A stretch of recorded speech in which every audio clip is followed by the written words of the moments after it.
சோழர்களை எனக்கு பிடிக்குன்றதுக்காகலாம் இல்லை, நம்ம என்ன இருக்குதுன்னு பார்ப்போம், இருக்கிறத வச்சு உண்மை என்னன்றதை தேடுவோம், அதுதான் நம்மளுடைய வேலை.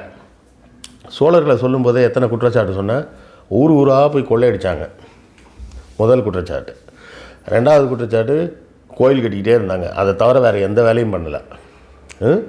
மூன்றாவது குற்றச்சாட்டு பிரம்மதேயமாக அள்ளி அள்ளி கொடுத்தாங்க, வேறு எதுவும் பண்ணல.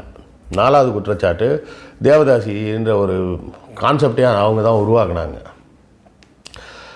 இதில் முதல் குற்றச்சாட்டை எடுத்து பார்ப்போம். ஊர் ஊராக போய் கொள்ளையடித்தாங்க. உண்மையில் பார்த்தா அப்படிலாம் ஒன்றுமே கிடையாது. உண்மையிலே சோழர்கள் வந்து ரொம்ப பரிதாபமான நிலைமையில் தான் இருந்தாங்க ஆரம்பத்தில். என்னடா சோழர்களோட பெருமையை பேசுகிறேன்னு சொல்லிட்டு எடுத்து ஆரம்பிக்கும் போதே பரிதாபமாக இருந்தாங்க அப்படின்னு சொல்கிறேன்னு பார்க்குறீங்களா?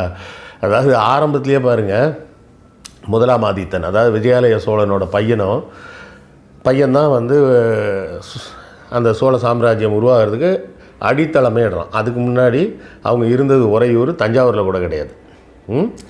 அப்போ அப்படி இருக்கும்போது ஆதித்தன் என்ன பண்ணுறான், எங்கே வேலை பார்க்குறான், பல்லவர்கள்ட்ட தான் வேலை பார்த்துட்ருக்கான்.